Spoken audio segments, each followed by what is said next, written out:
voulait voyager, il n'y avait plus de place. Et il y avait une femme qui était venue vers lui et cette femme lui avait demandé d'apporter en fait et d'emporter un bagage. Et lui, ne sachant pas ce bagage contenait de la drogue. Et c'est un homme de Dieu, quand il est monté dans l'avion, il y a eu deux messieurs qui sont venus, ils sont rentrés dans l'avion, ils étaient bien habillés, et ils ont dit, nous cherchons monsieur tel. Il dit, c'est moi, monsieur, descendez. Il dit, mais qu'est-ce qui se passe? Il dit, non, descendez, vous me suivre.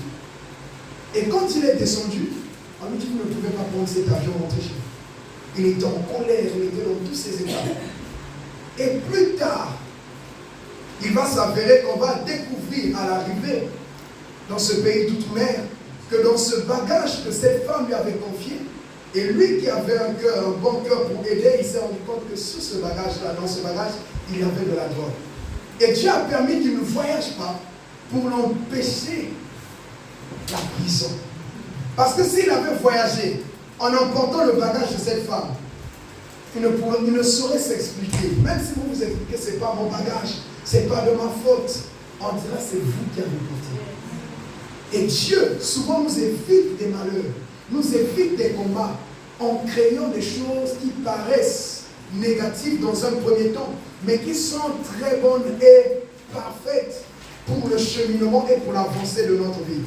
Je voudrais dire à quelqu'un que tout ce que tu as eu à vivre durant ces années passées, les choses négatives, les choses malheureuses, sont des choses agréables qui concourent au bien de celui qui aime Dieu. La Bible ne dit pas que toute chose concourt au bien de ce que moi j'aime. Non, quand tu aimes Dieu, même les choses les plus malheureuses peuvent être les choses les plus bienséantes pour ta destinée. Donne-moi la main. Certainement ce livre sortira et son titre sera « Vous avez voulu me faire du mal, mais Dieu l'a changé en bien. » Et Dieu m'a enseigné sur 12 choses majeures que nous trouvons négatives, mais qui sont bien pour notre destinée. Alléluia. C'est la raison pour laquelle je vais dire à quelqu'un encore, tous les malheurs que tu peux vivre aujourd'hui sont les choses qui vont faire de toi le champion de demain. David était abandonné dans la forêt. Il était tout seul. C'était un enfant adultère. Mais c'était une manière pour Dieu de le cacher, afin qu'il ne puisse pas passer par l'école des hommes. Parce que si tu es Goliath après être devenu général comme ses frères Eliab et autres, on aurait dit que c'est parce qu'il était passé par l'école militaire qu'il a eu la capacité de pouvoir faire tomber Goliath. Mais comme c'était pas parce qu'il allait à l'école militaire, on a compris que c'était la grâce de Dieu. Je prophétise dans la vie de quelqu'un. Tu auras des diplômes, mais la grâce de Dieu t'emmènera là où tes diplômes ne pourront pas t'emmener. La faveur de Dieu te positionnera là où les gens ne pourront pas te positionner. La sagesse de Dieu utilisera même les plateformes les plus négatives pour te faire voir et pour t'emmener devant la face des rois. On croyait emmener Paul en prison, mais on ne savait pas que c'était une exposition pour que le nom de Paul soit connu aussi par les rois de l'époque. Donne-moi le meilleur de tes amis. Les mauvaises choses que tu vis sont les choses qui sont des bonnes choses pour toi. Amen. Si vous prenez le adja, vous mangez ça simple, c'est mauvais. Mais si vous mélangez adja, vous mettez les riz, vous mettez oignon vert, vous mettez tout ça, ça fera la bonne sauce. Amen. Mais quand tu vois une seule chose, tu te dis que c'est mauvais.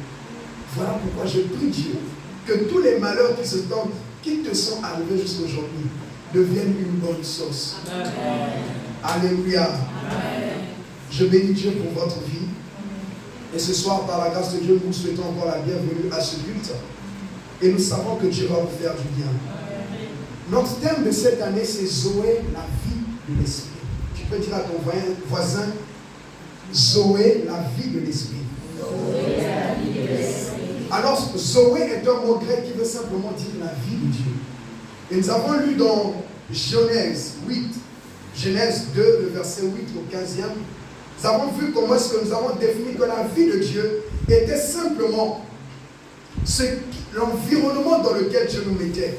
La vie de Dieu est la capacité que Dieu donne à notre destinée pour faire marcher et faire bouger les choses. Nous avions également dit en introduction en début d'année que la vie Zoé de Dieu était également l'eau qui étanche notre soif et qui vient pour solutionner nos besoins. La vie de Dieu également, nous avons dit, la vie de l'Esprit ou la vie de Dieu est une vie qui vient par la foi. La Bible dit dans Jean 7, 38, « Celui qui croit en moi, des fleuves d'eau vive couleront de son sein, comme dit l'Écriture. » Et la Bible déclare dans Genèse 2, nous allons lire dans Genèse 2, le verset 8 à 10, la Bible déclare, 8 à 15, d'autant pour moi. « Puis Dieu planta en Éden un jardin. Planta un jardin en Éden, du côté de l'Orient. Il y mit l'homme qu'il avait formé. L'Éternel Dieu fit pousser sur le sol des arbres de toute espèce, agréables à voir et bons à manger. Et l'arbre de la vie au milieu du jardin, et l'arbre de la connaissance du bien et du mal. Un fleuve sortait d'Éden pour arroser le jardin. Et de là, il se divisait en 4 bras. Le nom du premier est Pichon. C'est celui qui entoure tout le pays d'Avila. Où se trouve l'or de ce pays est pur. On y trouve aussi le bdellium et la pierre d'onyx. Le nom du second fleuve est Guillon. C'est celui qui entoure tout le pays de Couche. Le nom du troisième est Hiddekel. C'est celui qui coule à l'Orient de la Syrie. Le quatrième fleuve, c'est l'Euphrate. L'Éternel Dieu prit l'homme et le plaça dans le jardin d'Éden pour le cultiver et pour le garder. Parole du Seigneur. Amen. Père, nous prions que tu bénisses ta parole ou à nous, que cette parole puisse porter ton autorité et donne-moi de parler de ta part, de ne ni retrancher ni ajouter. Que je puisse enseigner sur cet enseignement comme si ça aurait été toi-même sur la terre. Dans le puissant nom de Jésus, accompagne cette parole d'esprit de vie et également que tu puisses, au Seigneur Père, confirmer ta parole par les signes et prodiges. Dans le puissant nom de Jésus, en disant Amen. Amen. Dans ce verset, on nous montre que Dieu avait mis en Éden la vie de Dieu. Et la vie de Dieu, c'était un jardin. Et nous savons bien évidemment que les jardins, ou un jardin, ne peut pas vivre sans eau. C'est la raison pour laquelle lorsque vous cultivez des arbres, ou encore vous cultivez une fleur, vous allez tout le temps arroser cela. Parce que simplement on a besoin d'eau. Les arbres ont besoin d'eau pour vivre. Et simplement on dit humainement que l'eau, c'est la vie. Et la raison pour laquelle lorsque Dieu a placé le jardin en Éden, après avoir effectué cela, il a également mis un fleuve qui avait 4 bras. Et ce fleuve qui avait 4 bras était le symbole ou encore l'image du Saint-Esprit. C'est la raison pour laquelle nous avons vu dernièrement, premièrement nous avons vu ces 4 fleuves, nous avons vu le fleuve Hiddekel, nous avons parlé de la saison d'accélération.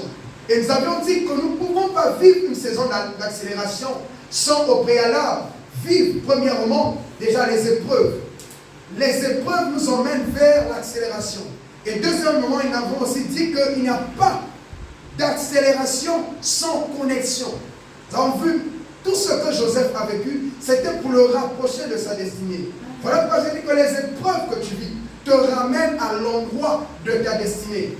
Et les connexions, les personnes qu'il a vues, même les mauvaises personnes, ses frères qu'il avait vendus, c'était pour qu'ils puissent se retrouver au lieu de la domination. Parce que la persécution te conduit au lieu de la domination. Et l'autre dimanche, nous avons commencé l'augmentation pour vivre le surplus divin. Et nous avons vu que Dieu a créé, a formé, puis a créé Adam et Ève, mais il prend 2 individus et il les place dans un gros jardin.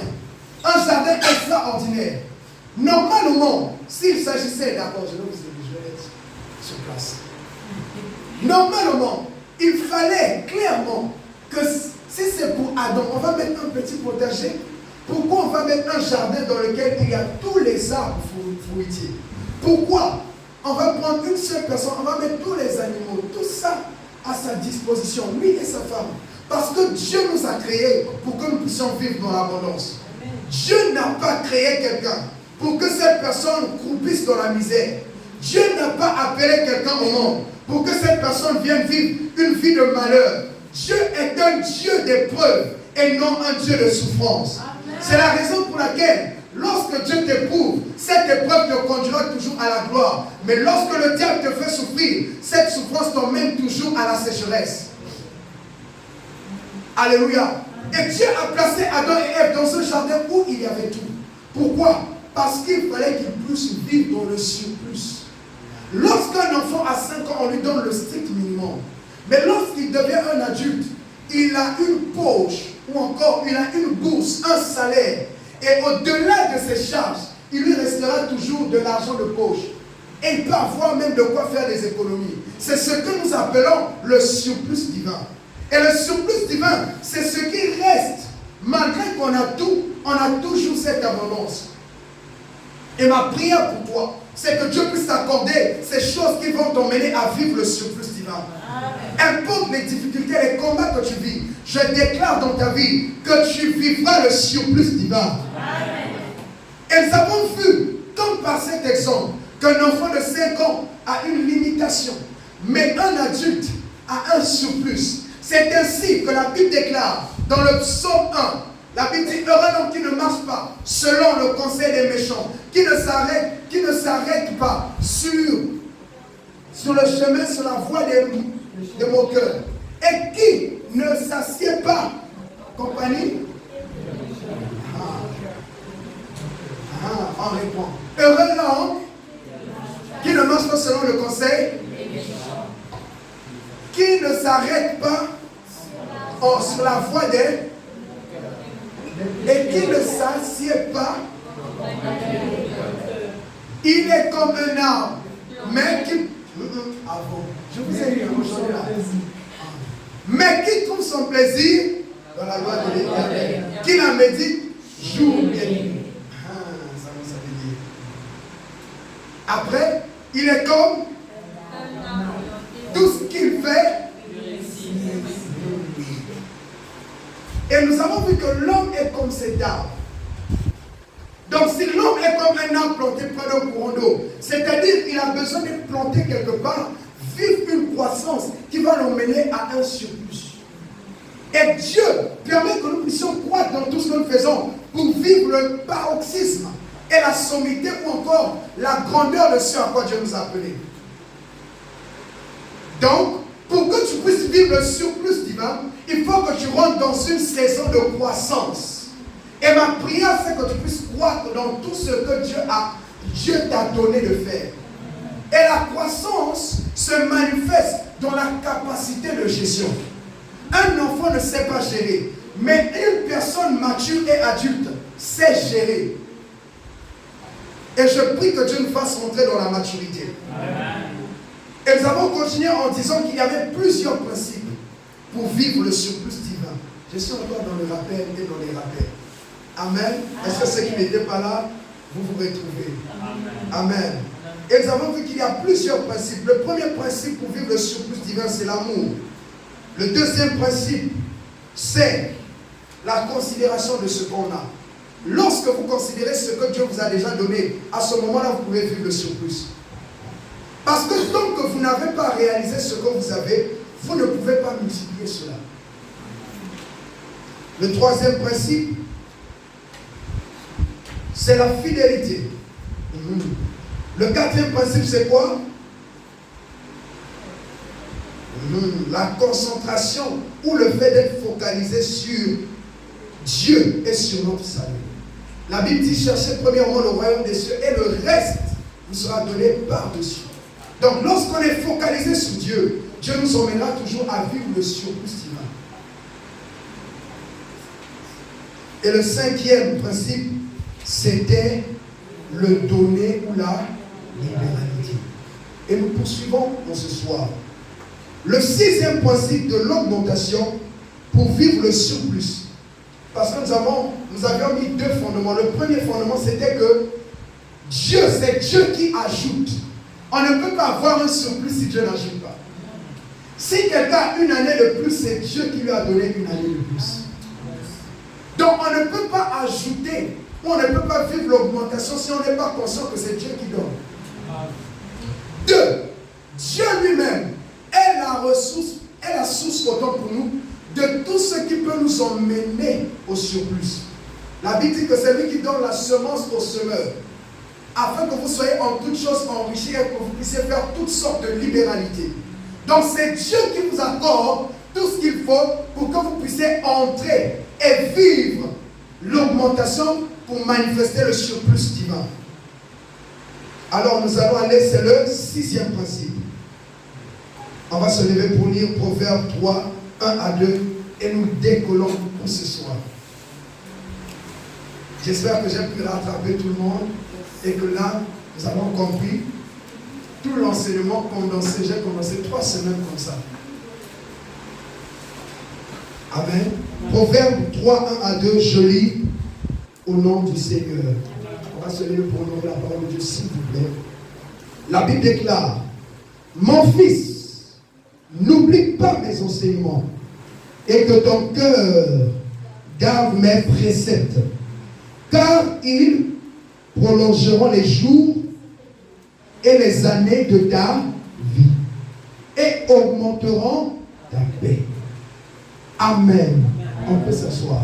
La Bible dit, mon fils, n'oublie pas mon enseignement.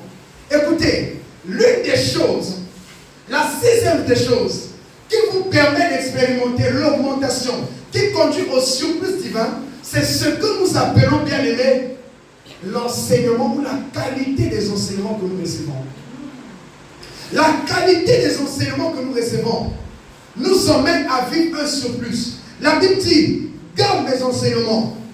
Qu'est-ce qu'ils vont t'emmener? Ils vont prolonger tes jours. Lorsque vous êtes dans un domaine, parce que prolonger le jour, ce n'est pas seulement la longévité biologique. Ça veut dire le nombre d'années. Il est mort à 85 ans, à 95 ans. Non. Prolonger le jour, c'est d'abord dans tous les domaines de ta vie. Si tu veux prolonger le nombre de jours de ta vie professionnelle, si tu veux prolonger la longévité dans tes affaires, la longévité dans ton mariage, la longévité dans ton ministère, la longévité dans tout ce que tu fais, il faudrait que tu puisses avoir une bonne qualité d'enseignement. Celui qui a créé ce micro a donné une notice. Et cette notice va nous permettre de bien utiliser le micro. Parce que si la notice n'est pas là, on utilisera le micro de manière à le détruire. C'est la raison pour laquelle, pour que nous puissions vivre l'augmentation qui nous emmène au surplus divin, nous avons besoin de pouvoir vivre en fait en connaissant l'enseignement dans le domaine dans lequel nous voulons vivre le surplus. Si tu es un homme d'affaires, pour faire un plus grand chiffre d'affaires, il faut que tu puisses avoir une nouvelle connaissance. Parce que ça va augmenter la longévité de tes affaires. Je me suis rendu compte que toutes les personnes qui ont eu à étudier, à échouer quelque part, c'est parce que ces personnes n'ont pas eu une connaissance. Là où tu t'arrêtes et que les autres réussissent, ce n'est pas la chose qui ne marche pas, mais c'est toi qui n'as pas la sagesse à pouvoir appliquer pour que les choses puissent marcher. Parce que si l'autre a réussi, il a 2 pieds, il a 2 mains comme toi, ça veut dire que toi aussi tu peux. Mais la différence entre vous deux, c'est simplement la qualité des enseignements que vous avez eus. Tout le monde vend les bananes, tout le monde vend les beignets. Mais celui qui a réussi plus que l'autre, là où il s'est arrêté, le plafond, on appelle ça en leadership, la loi du couvercle. Le plafond sur ta vie, c'est la limite en fait de ta connaissance. Là où tu es limité, tu péris. La Bible dit, mon peuple périt par faute de jeûne. Par faute de jeûne. Par faute de prière. Par faute de miracle. Par faute de prophétie. Non, la Bible dit, mon peuple périt par faute de connaissance. Il faudrait que nous puissions élever notre dimension de connaissance. C'est la connaissance qui emmène la longévité. Lorsque tu connais comment il faut vivre sur la terre, écoutez-moi, même les gens qui ne sont pas dans la spiritualité, connaissent qu'il y a des lois universelles. Je vais te donner une loi universelle. La loi de la sémence. Que tu sois païen, que tu sois chrétien, que tu sois bouddhiste, celui qui sème, moissonne. Que ce soit spirituel ou biologique, Mais il faut une connaissance pour savoir que ça marche dans tous les domaines. Tu sèmes la méchanceté, tu récolteras la méchanceté. Parce que c'est un principe universel. Et quiconque n'est pas enseigné à comprendre que les choses fonctionnent par principe et par enseignement, brise le principe. Or, celui qui brise le principe le brise. C'est la raison pour laquelle il y a plusieurs, par manque d'enseignement, ils se sont mis à détruire leur propre vie. L'enseignement va augmenter. La Bible dit dans Acte 2, ils étaient là, ils étaient constants, écoutant l'enseignement des apôtres. Il fallait d'abord l'enseignement pour emmener à la communion. Si on ne t'apprend pas comment il faut aimer, tu ne peux pas pratiquer l'amour. Si on ne t'apprend pas comment il faut chanter, tu ne peux pas pratiquer le chant. C'est la raison pour laquelle Dieu met d'abord l'enseignement avant la pratique. Amen. Il faut que tu sois enseigné. À un certain moment, tu fais le business, ça ne marche pas, mais pause, va apprendre. Tu fais les choses, cherche quelqu'un qui a réussi, assieds-toi et apprends devant lui comment est-ce que tu fais. Le déploiement de la vie de quelqu'un dépend en fait de la capacité et de l'intelligence qu'il a eu à déployer. Là où tu es arrivé jusqu'à aujourd'hui, regarde, c'est ta connaissance et tes connaissances. Amen. Tu n'as pas compris, je vais développer. Amen. Là où tu arrives, ta richesse, ton argent est le résultat de ta connaissance et de tes connaissances. Amen. Ta connaissance, c'est l'intelligence ou ce que tu as eu à étudier. Mais tes connaissances, c'est les personnes que tu as eu à rencontrer dans ta destinée. Parce que l'argent que tu as jusqu'à aujourd'hui est relié à d'autres choses. Ton intelligence et les gens que tu connais. C'est la raison pour laquelle nous avons besoin d'être enseignés. L'enseignement contient l'information qui te forme pour vivre une transformation. La formation contient l'information qui te forme pour te faire vivre une transformation. Pour qu'une chenille puisse vivre le surplus, il faudrait qu'elle puisse rentrer dans un cocon qui va la transformer. Mais à un certain moment de sa vie, elle comprend qu'il faut que je me cache. Lorsqu'un aigle est fatigué, il doit rentrer dans le rocher. Parce qu'il fait que je dois me renouveler. D'où lui vient cette intelligence? Le souffle de Dieu qui en lui l'enseigne. L'enseignement est ce qui te donne la connaissance pour vivre une longévité. Je décrète et je déclare dans ta vie qu'à partir d'aujourd'hui, tu ne seras plus une personne qui ne sera pas enseignée. La connaissance de Dieu sera ton partage.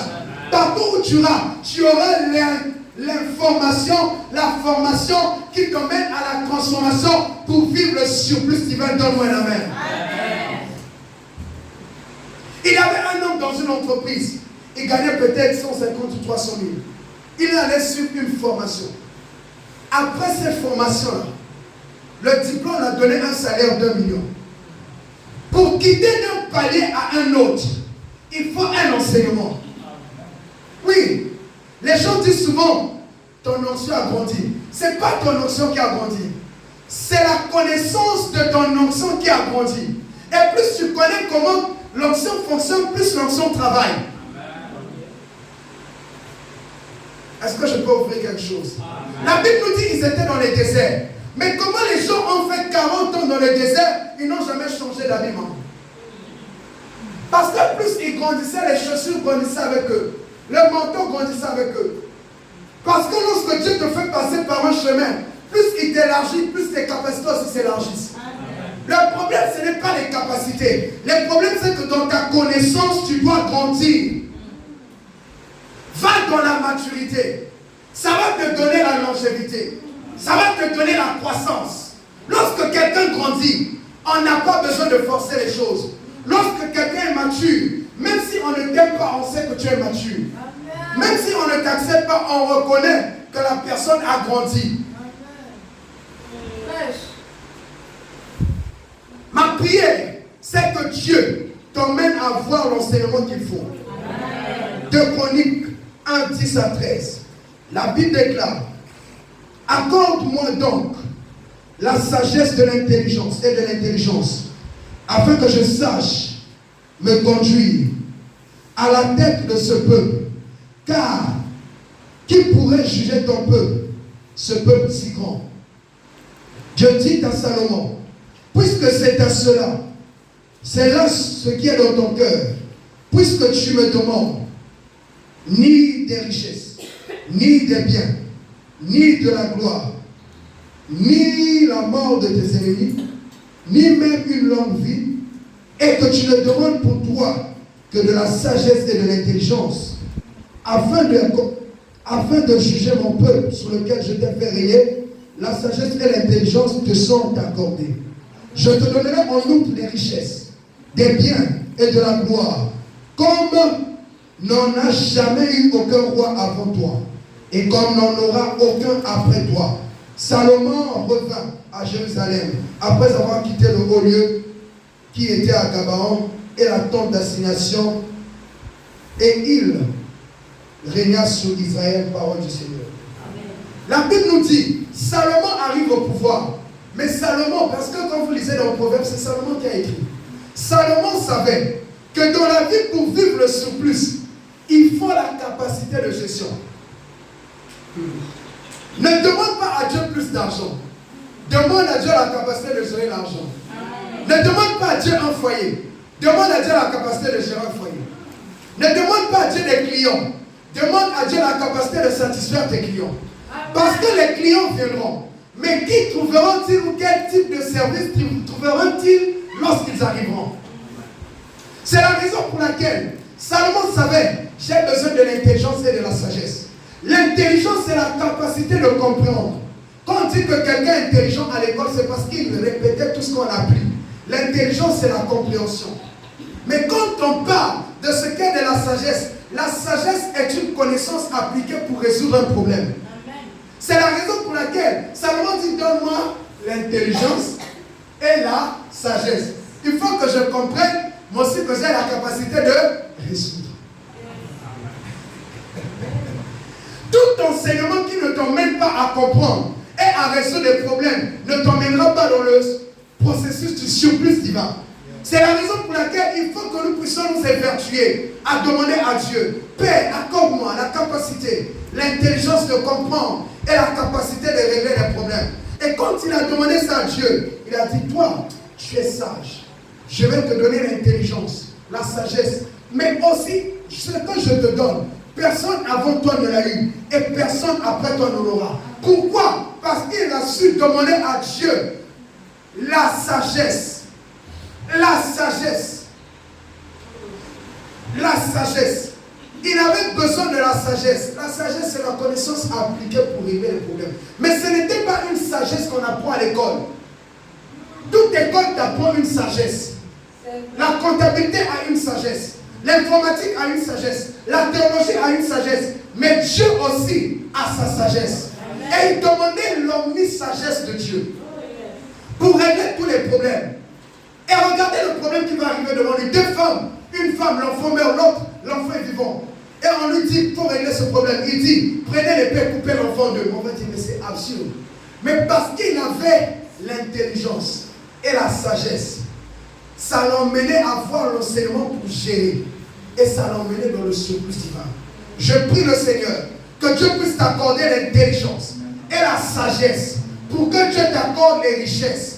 Lorsque tu as l'intelligence et la sagesse, Dieu te donne au-delà de ce que tu peux demander. La Bible nous dit dans Ephésiens 1 que à celui qui peut faire au-delà de ce que nous pouvons penser ou imaginer, le pouvoir qu'il a déposé en toi, c'est pour faire au-delà et au-dessus de ce que tu peux penser ou imaginer. Ce soir, tu es venu en ce lieu, tu t'attends à quelque chose, mais le Seigneur va te donner au-delà et au-dessus de ce que tu peux penser ou imaginer dans tous les domaines de ta vie. Là où tu vas, Dieu t'accorde au-delà et au-dessus de ce que tu peux penser ou imaginer. Dans ta santé, Dieu te donne au-delà de ce que tu peux penser ou imaginer. Dans ta vie de prière, Dieu te donne au-delà et au-dessus de ce que tu peux penser ou imaginer. Dans tes affaires, Dieu te donne au-delà et au-dessus de ce que tu peux penser ou imaginer. Donne-moi un amen.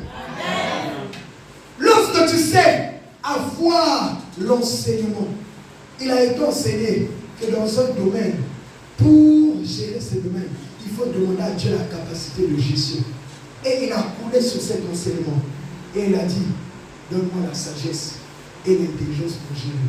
Il a dit, comme tu as la sagesse et l'intelligence pour gérer, bon, je prie Dieu, que Dieu te donne l'intelligence et la sagesse. Et après, tu ne vas même pas demander le mari, mais comme tu vas donner la capacité de gérer un foyer, tu vas te dire, tu as la capacité de gérer, prends ton mariage. Amen. Alléluia. L'enseignement, c'est ce qui nous emmène dans le surplus divin. Alléluia.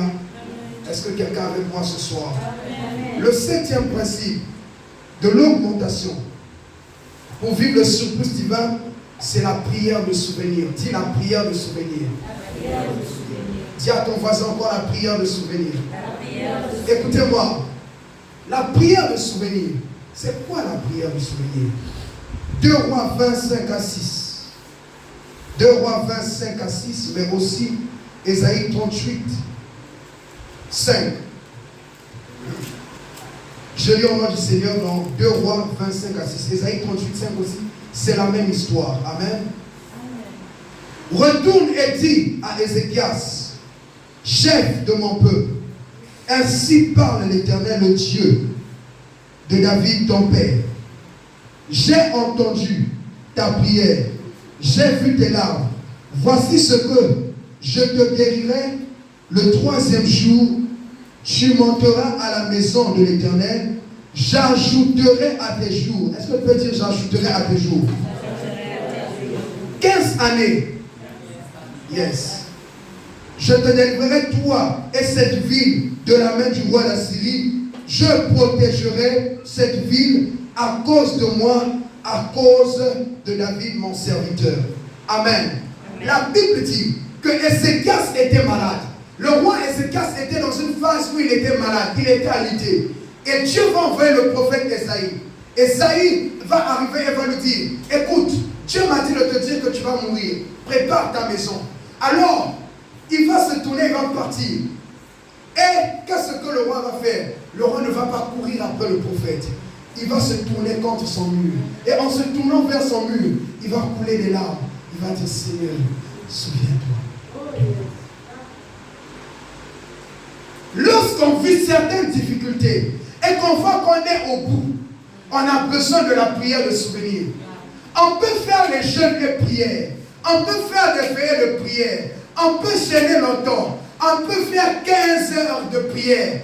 Quand je vois que la situation est assez critique, je reste tranquille, je m'assois. Je dis, Seigneur, souviens-toi de moi. Je me souviens, j'étais malade. J'ai reçu une attaque. On a fait tout ce qu'il fallait faire. On ne voyait rien. Et je me suis retrouvé en mission. J'ai commencé à tousser parce que je toussais tellement, je toussais le son. Et je suis arrivé, à un certain moment, je me suis assis. J'ai dit, Seigneur, je ne peux pas me laisser mourir comme ça. Les poumons là, je te chante avec. Mes poumons là, je prie. Souviens-toi de ces poumons qui ont chanté pour toi. Souviens-toi de ces poumons qui ont prêché l'évangile dans la rue pour toi. Souviens-toi, je pars en Mauritanie pour faire des missions. Souviens-toi. J'ai seulement dit, Seigneur, souviens-toi. Seigneur, souviens-toi. Seigneur, souviens-toi. Pouf, Dieu m'a révélé quelque chose. Il m'a dit, c'est ça le problème. La prière de souvenir a la capacité d'arrêter un jugement sur ta vie. Dieu, dans les cieux, avait décidé que c'était fini pour Ézéchias. Mais lorsque Ézéchias a fait la prière de souvenir, la prière de souvenir emmenait quelque chose de particulier.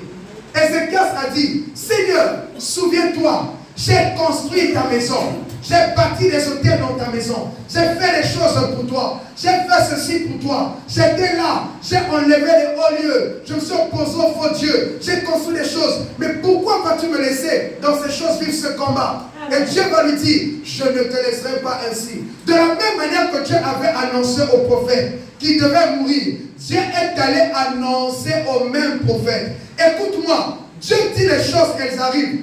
Dieu n'est pas un fils d'homme pour mentir, n'est pas un homme pour mentir, ni un fils de l'homme pour se repentir. Ce qu'il dit s'amène accompli. C'est la raison pour laquelle Dieu peut dire une chose, ne pas mentir et dire une autre chose. Amen. Dieu peut peut dire, j'ai décidé de prendre ta tente. Mais toi, tu vas dire, Seigneur, souviens-toi. Et Dieu peut dire une nouvelle chose. Elle vivra encore. Ce qui fait, qu'est-ce qui s'est passé? Il y a un mystère qu'on appelle la loi de la balance. La Bible dit pesait, comptait, divisait. Tu as été trouvé léger. Mais lorsque Ézéchias a dit, Seigneur, voici ce que j'ai fait. Voici ce que j'ai fait. La Bible me dit quelque chose de particulier. Que Dieu a dit, ce que tu as fait pèse lourd sur la balance.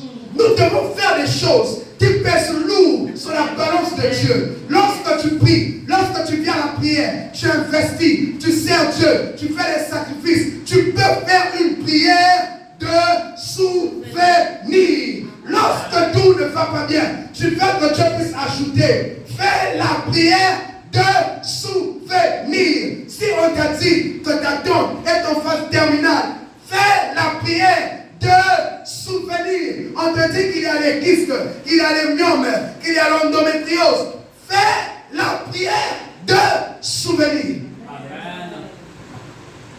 Nous devons faire des prières de souvenir. Nous devons faire des prières de souvenir, bien-aimés frères et sœurs. Lorsque toutes les prières ne marchent plus, lorsque les jeûnes ne marchent plus, il faut faire des prières de souvenir. Je me souviens, mon père m'a dit, j'étais à l'hôpital avec ma femme. L'enfant était dans une mauvaise position. Il a dit, j'ai dit à Dieu, le Dieu de Psaume 41, 1 à 4.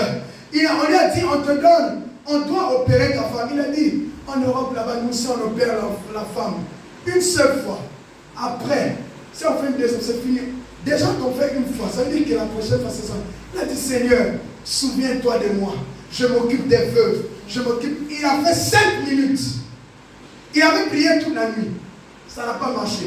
Mais quand il a dit, Seigneur, souviens-toi de moi. Dieu a changé la position de l'enfant. Et l'enfant est né sans problème. Il faut que tu fasses des actes qui touchent le cœur de Dieu.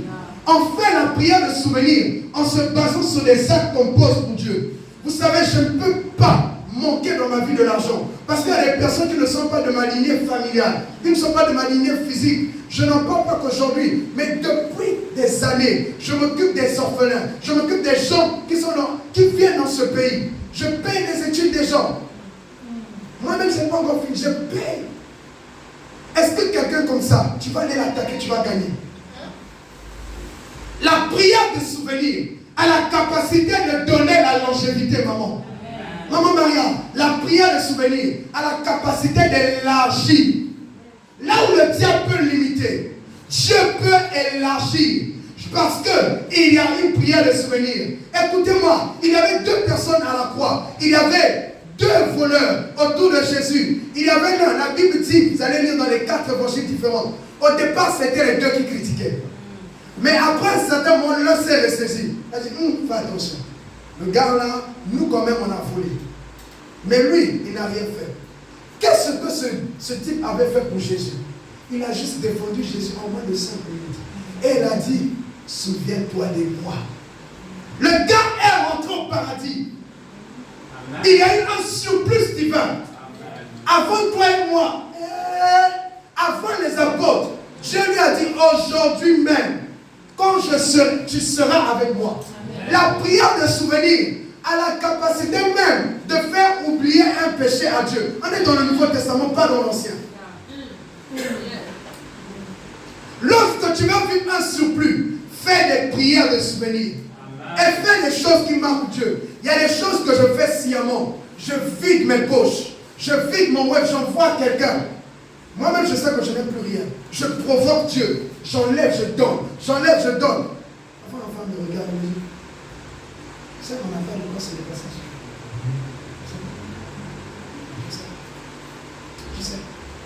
Je sais ce que je suis en train de poser les fondements d'une prière de souvenir. Tu ne peux pas vouloir bâtir les murs pour que Dieu arrête un décret.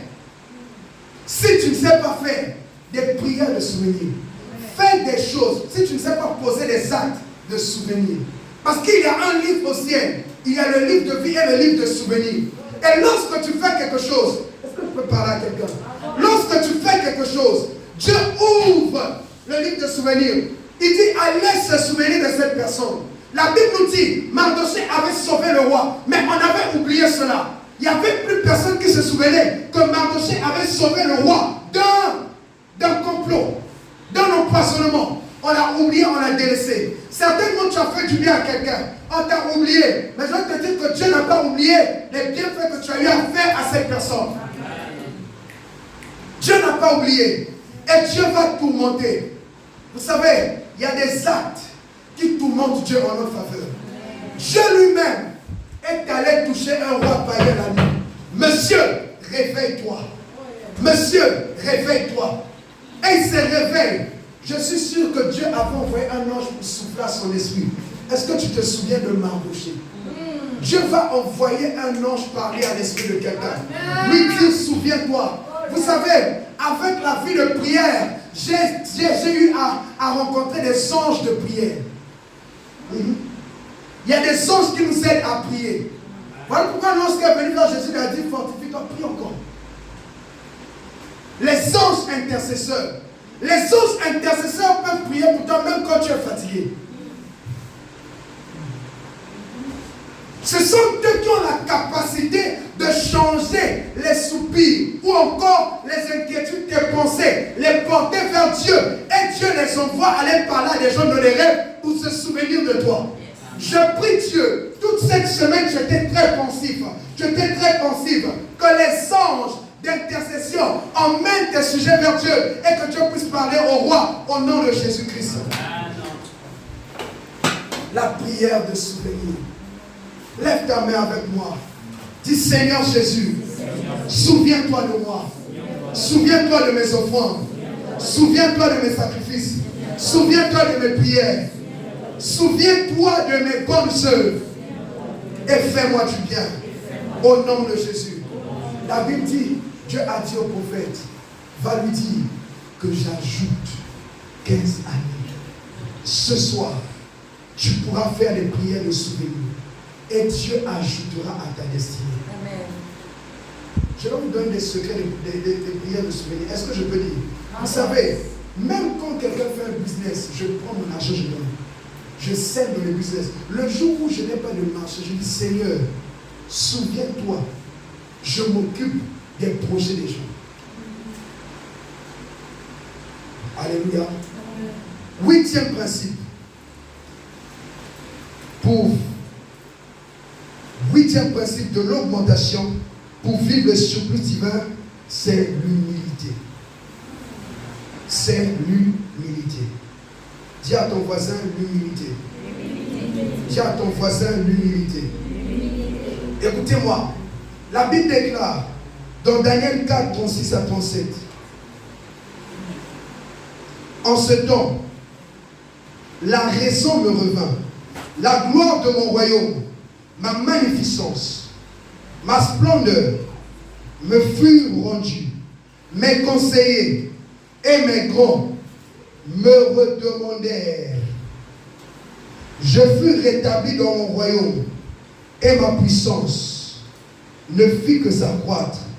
Maintenant, moi Nebuchadnezzar, je loue, j'exalte et je glorifie le roi des cieux, dont toutes les œuvres sont vraies, et les voies justes, et qui peut abaisser ceux qui marchent avec orgueil. Amen. Lorsque vous lisez Daniel 3, Daniel 4, ce monsieur se présentait comme étant le roi des rois. Il se présentait comme étant le Tout-Puissant.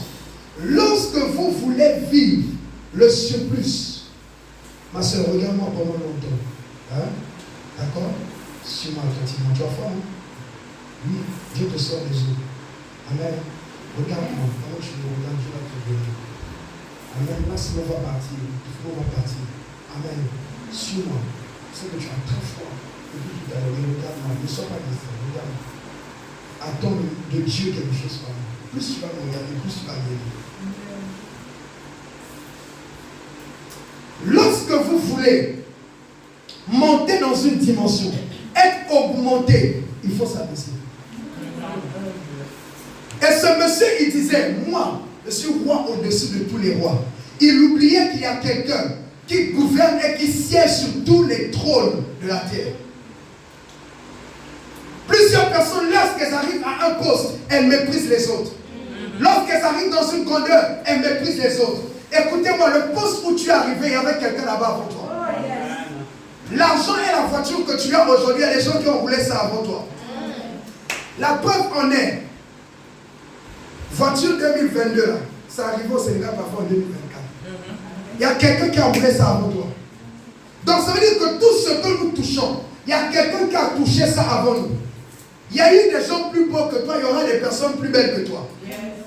Il y a eu des personnes plus riches que toi, il y en aura plus fliquées encore que toi. Donc ça ne sert pas de s'enorgueillir. Il y a des gens plus moins que moi et des gens qui enseignent plus que moi. C'est comme ça. Ça sera toujours comme ça. Parce que Dieu dans la vie n'a pas pris la sommité de tout et a donné le monopole à un seul homme. C'est la raison pour laquelle l'apôtre Paul dit, nous prophétisons, mais nous prophétisons en partie. Lorsque tu entends Dieu, tu dois comprendre que ce que Dieu fait dans ta vie, il ne donne pas tout, il te donne en partie. Et toi, tu dois demeurer un pour continuer à voir jusqu'à ce que tu recevras la totalité de la grâce pour régner. La Bible dit, c'est ceux qui ont la totalité de la grâce et de la justice qui règnent sur la terre. Ce monsieur n'était pas juste, parce qu'il ne craignait pas Dieu, parce qu'il n'avait pas d'égard pour Dieu. Et ce monsieur s'opposait à Dieu. Et Dieu l'a dit, comme tu es orgueilleux, la Bible dit Dieu s'oppose aux orgueilleux. Et il résiste aux orgueilleux et il fait grâce aux hommes. L'augmentation, la promotion est une grâce. Et pour recevoir cette grâce, il faut s'humilier, car il dit, humiliez-vous devant la puissante main de l'Éternel, il vous élèvera au temps convenable. Celui qui ne sait pas s'humilier devant la puissante main de l'Éternel ne peut jamais vivre le surplus divin. Et ce monsieur, il était roi. Un jour, Dieu a fait qu'il devienne comme un animal. La Bible dit que ces hommes ont poussé comme les hommes d'un oiseau. Vous lirez tout Genèse, tout Daniel 4. Vous lirez. Ces hommes sont devenus comme les ailes d'un oiseau. Ses cheveux sont poussés. Il commençait à brouter l'herbe comme un animal. Écoutez-moi, l'orgueil est le début de la chute de tout homme. L'orgueil est le commencement de la fin de tout règne. L'orgueil, lorsque quiconque arrive à se dire que je suis arrivé, j'ai la totalité, c'est ce jour-là que Dieu dit ça s'arrête. Il y avait un jeune homme, tellement il avait amassé des biens. Il va dire quelque chose, qu'aujourd'hui même, tellement j'ai les biens, mon âme, réjouis-toi. Dieu va lui dire, comme tu veux te réjouir et te reposer, ce soir même, ton âme te sera redemandée. Plusieurs personnes, lorsqu'ils atteignent un niveau, ils se disent, je ne veux plus travailler. Écoute-moi, même si tu as tout, tu dois continuer à travailler. Parce que tu ne travailles pas pour avoir, mais tu travailles pour aider et pour subvenir aux besoins des autres. Amen. On ne travaille pas d'abord pour s'enrichir. On ne vient pas roi d'abord pour devenir au top. Mais on le fait pour régler les problèmes des gens. Et comme ce monsieur, il ne voulait plus régler, il se disait, je suis au top des tops. Il n'y a pas quelqu'un au-dessus de moi. Dieu l'a rabaissé. Écoutez-moi, pourquoi Dieu règne lui-même pendant des années, pendant des siècles? Parce que Dieu lui-même obéit à la loi de l'humilité. Dans Ésaïe 6, la Bible dit que même les séraphins étaient au-dessus de l'Éternel. Dieu qui est au-dessus de tout a pris les séraphins et les a placés au-dessus de lui-même. Parce qu'il doit respecter le principe de l'humilité et de la soumission à l'autorité. Celui qui est orgueilleux ne se soumet à personne. Et ce monsieur, il s'opposait à Dieu. Je parle à quelqu'un. Quiconque veut s'opposer à Dieu dans ta vie, Dieu va l'éliminer. Quiconque veut s'opposer à tes enfants, à ta femme, à ton mari, s'opposer à ta percée, Dieu l'éliminera de ton chemin. Amen. Dieu dit, moi-même je marcherai devant vous. Mais il dit à Moïse, nul ne peut me voir et vivre. C'est la raison pour laquelle, lorsque Dieu lui-même marchait, les ennemis qui voyaient la face de Dieu mouraient. Quand Dieu marche devant toi, et que tes ennemis puissent mourir. Ce monsieur, pendant des années, Dieu a arrêté son règne.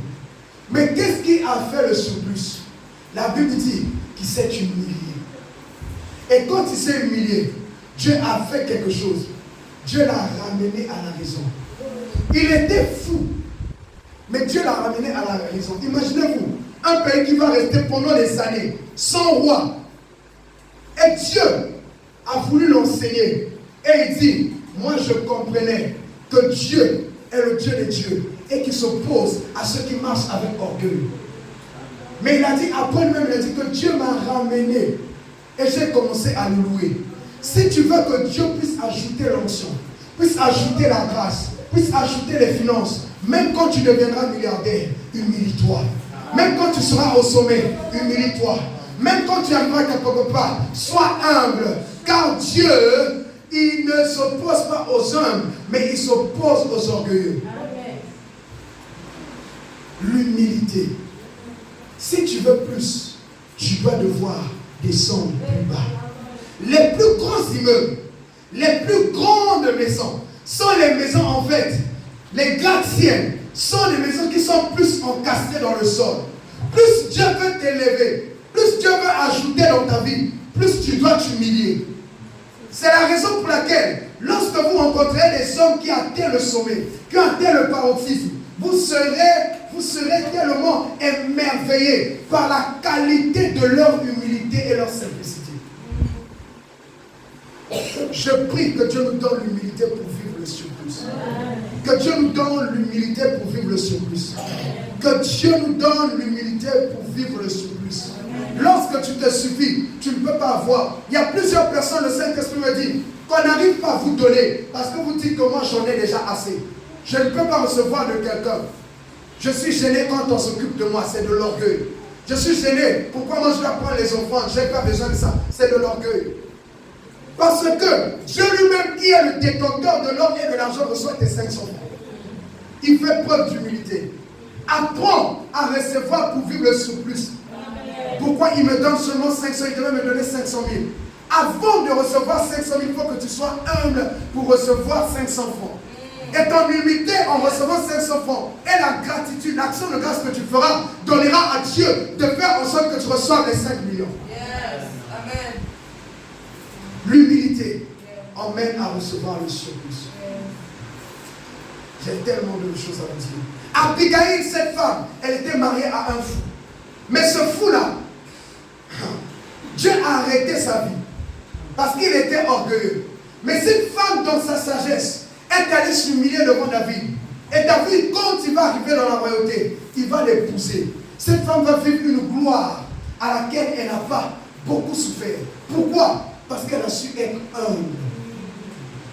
Le mariage qui est une gloire pour toi, un surplus pour toi, tu dois être humble pour pouvoir le recevoir. Je ne reçois d'ordre de personne. Ok, ne reçois d'ordre de personne, tu n'iras nulle part. Avance. L'humilité nous emmène dans le surplus. Parmi les caractères qui attirent l'argent, il y a l'humilité. Moi, je ne peux pas faire le nettoyage. Il y a l'argent dans le nettoyage. Si tu me vois un jour, je suis venu chez toi pour nettoyer, il ne faut pas parler. Je suis reconverti. Les gens riches ont dû faire des choses, je ne parle pas des choses négatives, mais des métiers salissants. Tu ne peux pas aller faire une formation en plomberie. Va faire la plomberie. Les plombiers ont de l'argent.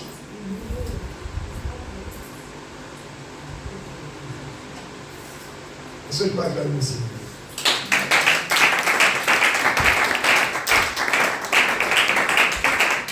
Le 9e principe est le dernier. Est-ce que tu peux dire le sacrifice?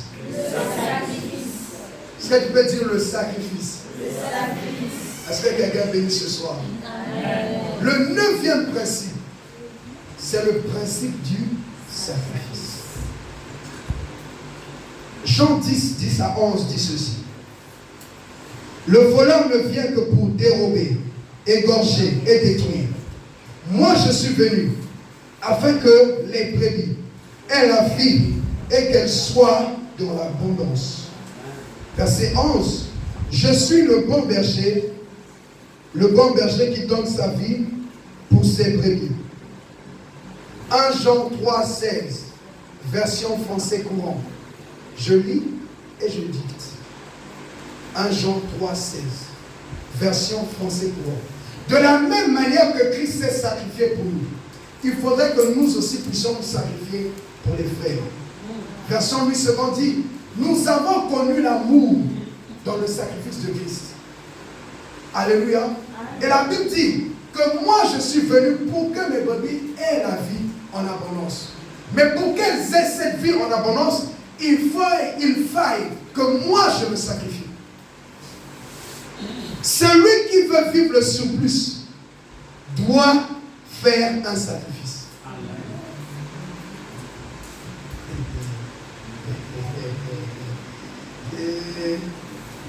Dis sacrifice. Sacrifice. Dis le sacrifice. En fait, je suis content par rapport à la révélation du mardi que je vais encore sortir. J'enseignais le mardi passé sur la révélation.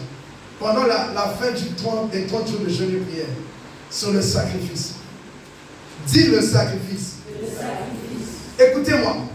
Celui qui n'est pas prêt à investir 1000 francs pour avoir un commerce de 100 000 ne peut pas vivre un surplus dans les domaines des finances. Quiconque veut vivre le surplus doit effectuer des sacrifices. La Bible dit, ceux qui sèment avec l'âme moissonneront avec allégresse.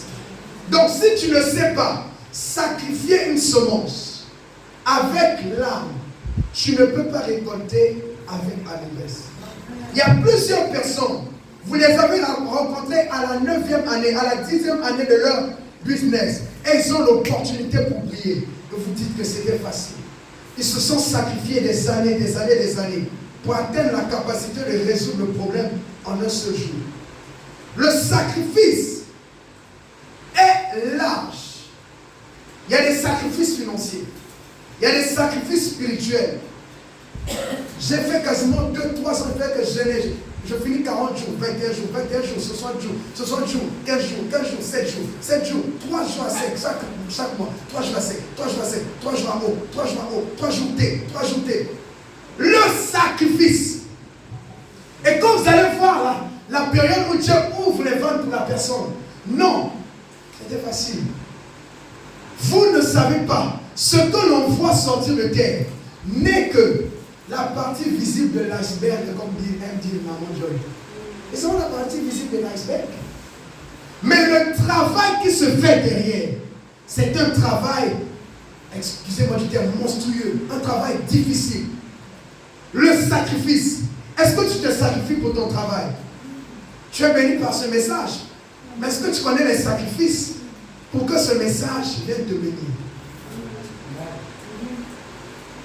Il faut des sacrifices. Atteindre une qualité, il faut des sacrifices. Atteindre une audace, il faut des sacrifices. Il faut prendre tous les jours le fait de prendre un sacrifice. Celui qui sacrifie n'a pas peur de la honte. Celui qui sacrifie n'a pas peur de l'échec. Celui qui sacrifie n'a pas peur du qu'on dira-t-on, qu'on dira-t-on. On n'a pas ça. Celui qui sacrifie n'a pas honte d'être à la croix nue pour toi tes péchés. Pour que nous puissions venir à Christ, il fallait que Jésus puisse se sacrifier. Le sacrifice de Jésus n'était pas un simple sacrifice, mais il fallait qu'il se fasse enfant. Il fallait qu'il se fasse petit. Imaginez-vous, le créateur d'un téléphone smartphone va devenir l'application dans ce téléphone. C'est comme ça que Jésus, il s'est téléchargé dans le corps d'une femme. Et lui-même, il s'est fait petit. Il fallait imaginez un bébé. Dieu dans le corps d'un bébé, il pleure, le corps le fatigue, il doit faire des caprices, il ne dort pas. Pour manger, il doit dépendre d'un homme. Pour manger, il doit dépendre d'une femme. Il grandit, il a besoin d'un âne. Il demande, donnez-moi la naisse pour monter à Jérusalem. Donnez-moi une maison, alors que tout est bien. Le sacrifice de Jésus. Jésus s'est sacrifié. Il n'a pas vu sa grandeur. Il n'a pas vu sa beauté. C'est la raison pour laquelle dans Jean 17, il dit, redonne-moi la gloire que j'avais auprès de toi. Il y a des paroles quand tu lis, parfois il faut lire en lisant les émotions. Il dit, Père, redonne-moi la gloire que j'avais là-bas. Redonne, papa, redonne. Ici, là, c'est bon. Parce qu'il a vécu des choses compliquées. Il y a des moments dans la vie, Jésus était sous terre. Mais il disait, Seigneur, je ne vais pas quand même dormir là. Quand même. Les disciples dorment dans le désert. Seigneur, je vais naître ici. Oui, c'est notre champ. Mais il a fait le sacrifice. Est-ce que tu es prêt à faire le sacrifice pour Dieu? Amen. La Bible nous dit que Abraham, qui était appelé à être père d'une multitude, il fallait qu'il fasse un sacrifice. C'était arrivé à un moment de sa vie. Dieu lui a dit, pour que les promesses puissent arriver, il faut que je puisse tester ton amour. Parce que celui qui se sacrifie d'abord par amour. Un père ne nourrit pas ses enfants parce qu'il n'a rien à faire. Il garde la même chaussure pendant 3 ans, pas parce qu'il n'a rien à faire. Mais c'est parce qu'il se sacrifie pour que ses enfants aillent à l'école. Le sacrifice emmène le surplus. Un jour, j'ai regardé mon père, j'ai dit, Père, je l'ai appelé. Comment est-ce que tu faisais pour nous payer les études, pour faire tout ça? Il m'a dit, l'amour, le sacrifice. Personne ne peut faire un sacrifice envers Dieu s'il n'aime pas Dieu. Au temps d'Abraham, les gens donnaient leurs enfants à Moloch. Ils pilaient des enfants en utilisant des tam-tams, en mettant les enfants dans le feu. Des enfants, ils les sacrifiaient. Et Dieu va dire à Abraham, Abraham, oui, c'est vrai que je t'ai dit que tu seras père d'une multitude, oui. Mais ton fils là, ton unique, Dieu lui dit, donne ton fils, ton unique. Ça veut dire que Dieu ne comptait pas trop Ismaël. Parce que son cœur était plus attaché à Sarah qu'à Agar. C'est la raison pour laquelle il y a d'autres enfants, on les aime à cause de la maman aussi. Et d'autres ça, on ne les aime pas à cause de la maman. J'ai seulement dit la vérité. Et ce qui s'est passé à ce niveau, c'est que Dieu lui demande quelque chose. Il dit, tu vois ton enfant, ton unique, celui que tu aimes là, oui. Ton héritier, oui Père. Tu as vu les autres, qu'est-ce qu'ils font? Ils sacrifient. Ils font quoi? Non, ils ont tué leurs enfants. Ils ont sacrifié. Ok. Il dit, toi aussi, il faut que tu sacrifies. Il a dit, d'accord. Je n'ai pas dit d'accord. Imaginez le type de femme qui était Sarah. Il dit, si elle dit à Sarah que je vais prendre les 100 millions qui sont dans mon compte, donner à Dieu. Non. Oh Dieu. Oh Dieu. Non. Si je lui dis que je vais prendre l'argent de sa dot, payer le billet, faire un sacrifice, elle va se fâcher. Elle va se fâcher. Le sacrifice te demande de prendre des risques. Dieu avait donné une prophétie. Mais pour que la prophétie arrive, il fallait le sacrifice. Dieu a dit aux enfants d'Israël, allez, vous allez vaincre ces personnes. Mais lorsqu'ils arrivent, le roi a compris l'ampleur stratégique de la guerre. Il a pris son fils, il a égorgé sur la muraille. Et les gens qui étaient venus avec l'insigne de l'Éternel se sont sursautés, ont reculé et ont fui. Est-ce que la parole de Dieu a échoué? Non. Le poids du sacrifice crie au-delà de la voix. La voix du sang de Dieu a plus d'impact que tout autre sacrifice. Et il fallait, de la même manière que Jésus s'est sacrifié, fallait que Abraham puisse s'aligner au sacrifice de la croix pour vivre les bénéfices de la croix. Tu ne peux pas vivre dans ta vie les sacrifices de l'œuvre de la croix si toi-même tu n'es pas sacrificateur. Tous les jours tu dis, tu as fait de nous des rois, des sacrificateurs. Tu sacrifies quoi? Tu n'as pas sacrifié ta sainteté, ta vie de consécration, ton corps, tu n'as pas sacrifié à Dieu. Tes yeux, tu ne les as pas sacrifiés à Dieu. Tu regardes tout le temps les films. Tu n'as pas sacrifié tes oreilles. Tu écoutes tout le temps. Tu l'écoutes. Tu n'as pas sacrifié ton cœur à Dieu. Si il y avait un match de foot à 7 heures, tu ne devais pas être ici. Qu'est-ce que tu n'as pas sacrifié à Dieu? Dieu nous a bénis de toutes sortes de bénédictions célestes en Jésus-Christ. Mais il faut un sacrifice qui s'aligne au sacrifice de la croix pour que tu puisses recevoir la bénédiction. Amen. Et Abraham arrive. Il dit, je vais aller le père. L'enfant lui dit, papa, où est l'amour? Où est l'amour? Il dit, ah. Là, il ne savait pas que c'était lui maintenant qui était là. Le vieux père a dit, à la montagne, Dieu, lorsqu'on décide de faire un sacrifice, Dieu lui-même se pourvoit. Tu m'as entendu? Lorsque que je n'ai pas pour faire un sacrifice à Dieu. Il dit, Père, donne-moi, je le fais. Parce que moi, je sais que ce que j'ai dans ma bouche, ce n'est pas pour le sacrifice. Donc, il faut que tu me donnes pour le sacrifice. Dieu ne pouvait pas ravir à Abraham ce que lui-même lui avait donné. Il fallait qu'il puisse simplement lui prêter sa foi. Il a dit dans Hébreux qu'il savait que Dieu était même capable de ressusciter les morts. Ça veut dire que lorsque Dieu te donne, il ne peut pas te ravir ce qui fait la joie de ton cœur. Mais il t'éprouve pour voir si ce qu'il t'a donné, tu aimes plus sa main ou tu aimes plus son visage. Plusieurs personnes viennent à l'église, aiment la main de Dieu, mais n'aiment pas le visage. Le visage, c'est le sacrifice. Parce que pour voir la face, il faut mourir. Et ils arrivent à la montagne. Il dit, passe.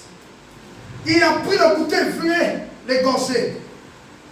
L'ange de l'Éternel, c'est Jésus. Quand on dit l'ange de l'Éternel, c'est Jésus. Jésus dit, Abraham, Abraham, arrête. Car je sais maintenant que tu m'aimes. Je sais maintenant que tu m'aimes. Dieu l'a poussé à faire un sacrifice. Et quand il a voulu faire ce sacrifice, la Bible dit, dans Ésaïe 53, il était comme une brebis qu'on mène à la boucherie. Il était là sans force. Et ce monsieur-là, qui l'a vu là, on dit que les cornes étaient prises. Ces cornes étaient prises dans les branches de l'arbre. C'est l'image de l'œuvre de la croix. À la croix, Jésus, sa force a été coupée. La croix a pris la force de Jésus, a pris sa vie pour que tu vives le surplus divin. Il n'y a pas un autre sacrifice que le sacrifice de Jésus.